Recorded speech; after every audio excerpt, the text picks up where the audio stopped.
Man, what's up, man? Man, I've been getting a lot of requests. The homie hit me out the blue. Somebody else hit me. They've been requesting for me to talk about certain things. And the homie hit me last night. He wanted me to talk about the rap shit. So, yeah, when I was younger, man, I was always into rap. Even when I was like 12, 13 years old in the 80s, man, I loved gangster rap. And when I wanted to know a song, I would write it down. I'd write it down so I could go around the homies and I could spit it word for word. So once I figured the song out, I'd go around the homies, I'd play the song, and I'd spit it word for word. That's what we used to do in the hood. And then it got to the point where I wanted to be a rapper. But at that time, in my city, I felt like it was impossible because there wasn't no rappers in my city. So I kind of pushed that thought, to the back of my mind. I was like, man, even though I love rap, I want to be a rapper, it felt like it was impossible. So I erased it from my mind.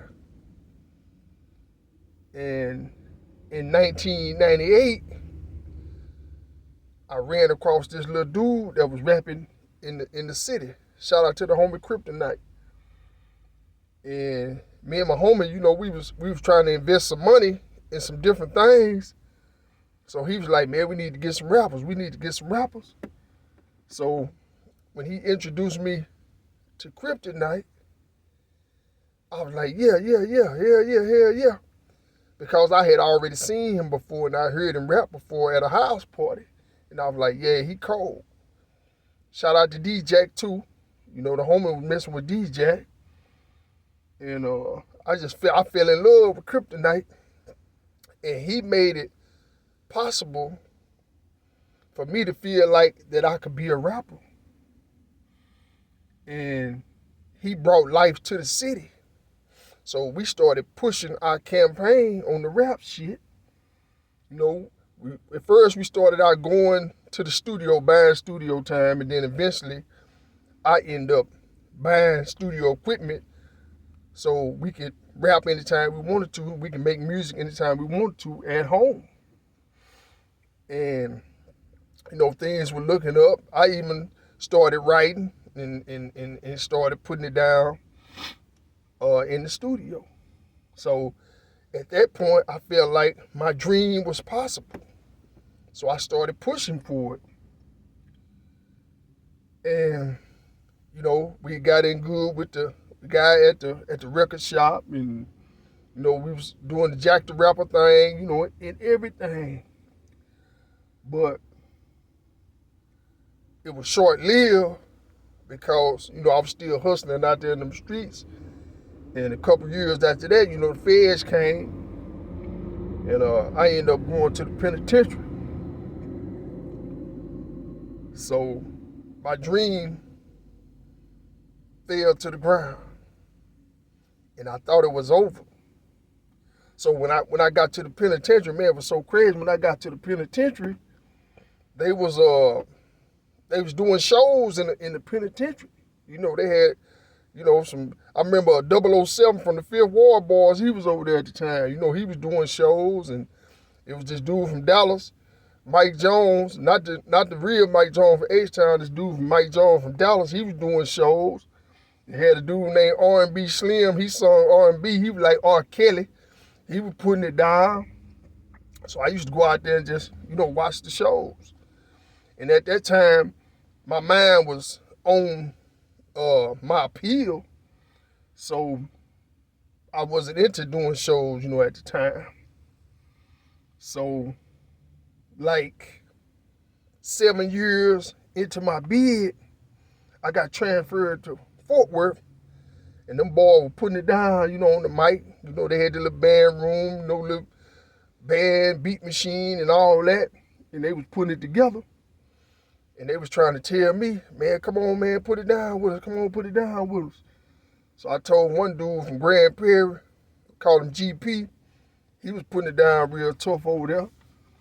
And I said, man, I'm gonna come mess with you one day, man. You know, so I fell off into the band room. And they had a show planned. And I jumped on the lineup. That was my first time getting down in the system. I jumped on the lineup. And man, I did this song called Here Come the Feds.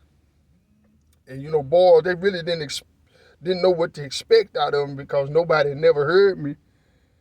And man, when I got out there, man, and I got to spitting that thing, man, when I got through, boys just took off running. They running high, ooh, ooh, ooh. Cause nigga, I gave it to them so tough. And man, I'll never forget, man, it was this dude, I seen him around, but he never spoke to me, never said nothing to me before, man. And after that show, he walked up to me and he said, man, you ain't even supposed to be in jail. He was letting me know how good I was on that mic. And this the kicker right here. This when I knew shit was real. Man, I went into Chai Hall that evening after the show. I went into Chai Hall, man, and the police was singing my song, man. That messed me up, man. Can you imagine just doing a song? Because the police, they come to the shows. You know what I'm saying? They'll lead a post and come to the show because they be wanting to hear what boys talking about. Man, when I went up in that Chai Hall, man, the police was singing my song, man. Messed me up, man. And I end up, you know what I'm saying, end up being the headliner.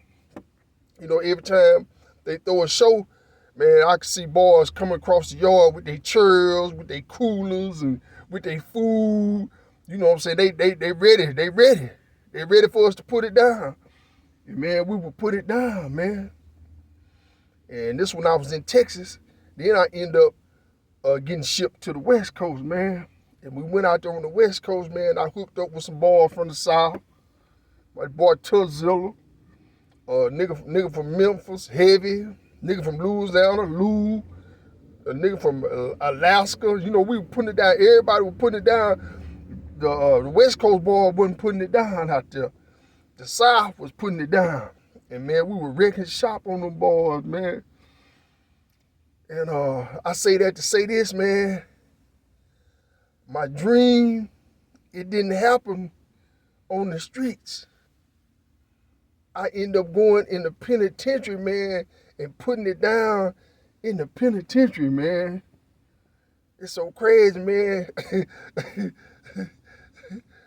My rap stardom was in the penitentiary, man. I rocked that shit for them boys in the penitentiary, man. That's how I got my name for rapping in the penitentiary, man. And it was crazy, but you know, it was boys out there from all over the world. So I got seen all over the world, man. And my career in rapping was in the penitentiary, man. It wasn't out here on the streets, man. It was in the penitentiary, man. And that was crazy to me, man, because I never would have thought that my rap career would have been in the penitentiary, man. I thought it was going to be out here on the streets. But it was in the penitentiary. And you know, them boys say, if you can rock the penitentiary and the penitentiary ride with you, that means you got something, man, because they say the penitentiary is the worst critics. And man, I had them boys, man. I had a whole bunch of fans. But one thing about it, if you wasn't a real nigga, you wasn't gonna like me. Because I spit for the real niggas, you know what I'm saying? I'm talking that talk. If you hot, if your paperwork ain't right, you ain't gonna like me. Because that's what I'm talking about. I'm representing for the real niggas, man. And the real niggas be standing on the front line hollering and screaming when I do that shit. But when them boys, when they paperwork wasn't right, man, them boys be ducking and hiding, walking off, leaving. all kind of shit, man. I be up on stage with my shades on because I be high. I'm doing my shows high. And I be behind tent, man.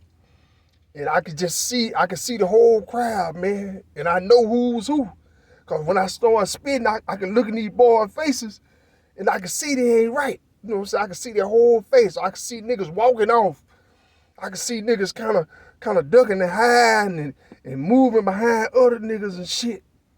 So I already knew who was who. I ain't have to look at no paperwork or nothing. I could just look and see who is who by spitting this real shit on the mic, man. And it was crazy, man. But it was real, man. And my rap career was in the penitentiary, man.